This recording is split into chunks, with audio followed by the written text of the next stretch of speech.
नमस्कार। हम सभी पर महाराज जी का आशीर्वाद और बजरंगबली जी की कृपा सदा बनी रहे।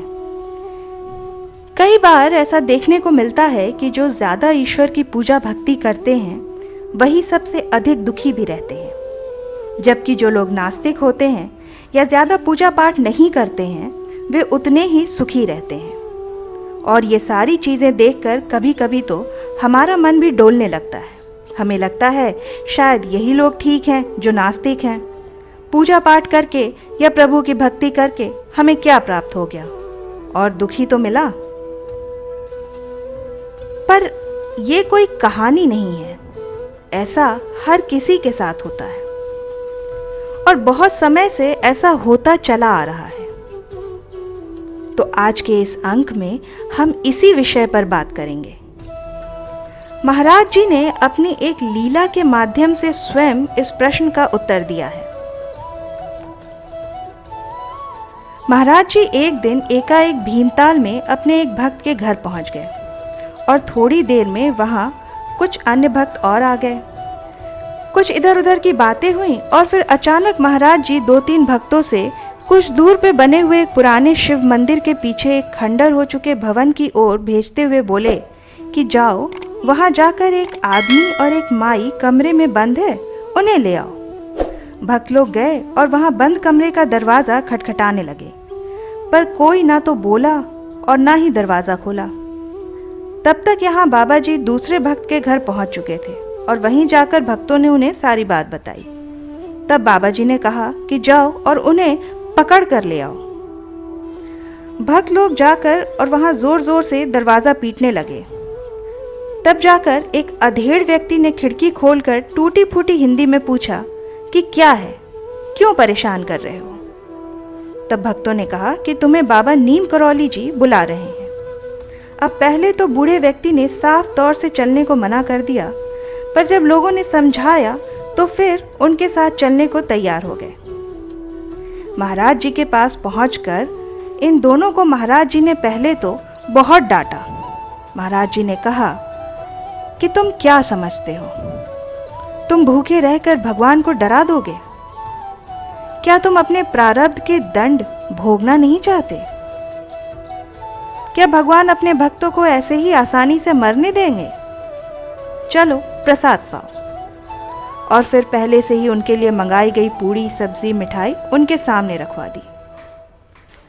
अब वास्तव में हुआ ये था कि दक्षिण भारत का यह वैष्णव दंपति श्री बद्रीनाथ दर्शन के लिए गया था। धनी परिवार के ये लोग अपना सब कुछ त्याग कर अपना शेष जीवन भजन पूजन यात्रा और भक्ति में बिताने का निर्णय कर चुके थे।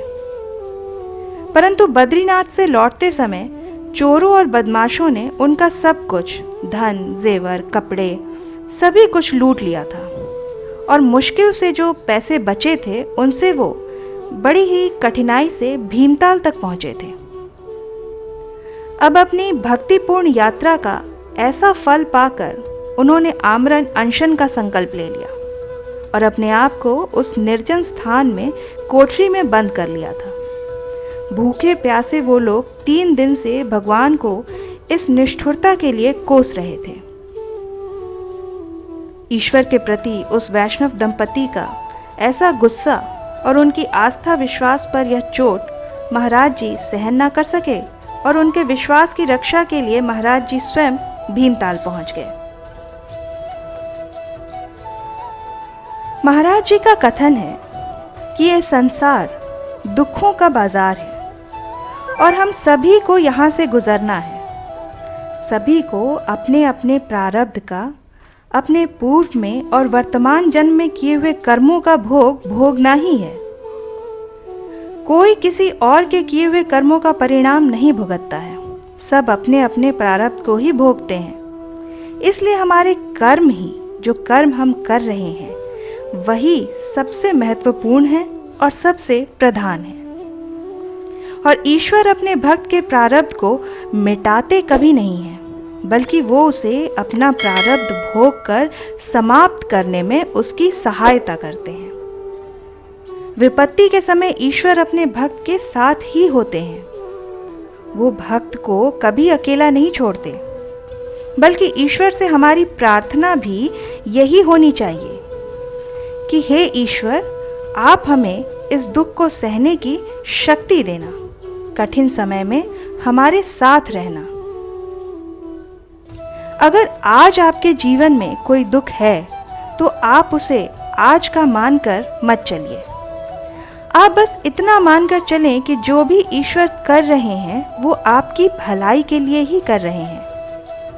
आज अगर आपके कर्म अच्छे हैं, आपका मन साफ है और फिर भी आपके जीवन में कष्ट आ रहे हैं, तो आप इसे केवल आज का परिणाम ना समझें।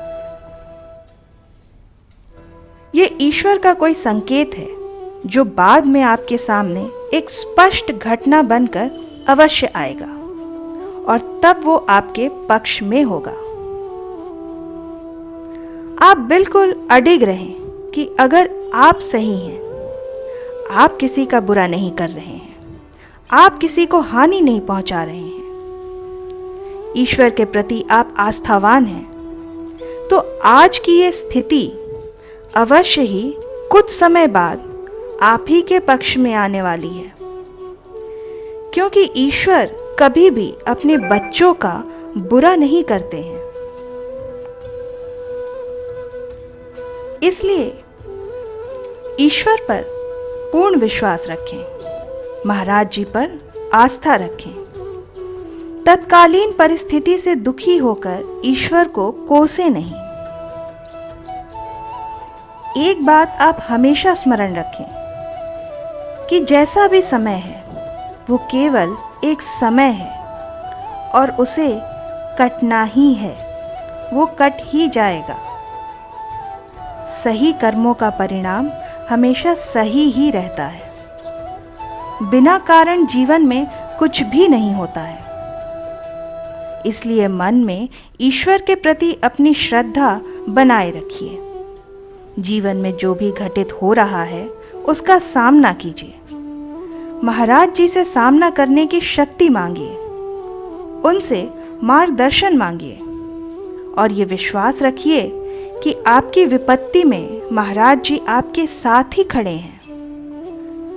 सब कुछ उनकी मर्जी से ही हो रहा है। ये सृष्टि ईश्वर की ही है और यहाँ जो कुछ भी होता है वो ईश्वर की मर्जी से ही हो रहा है।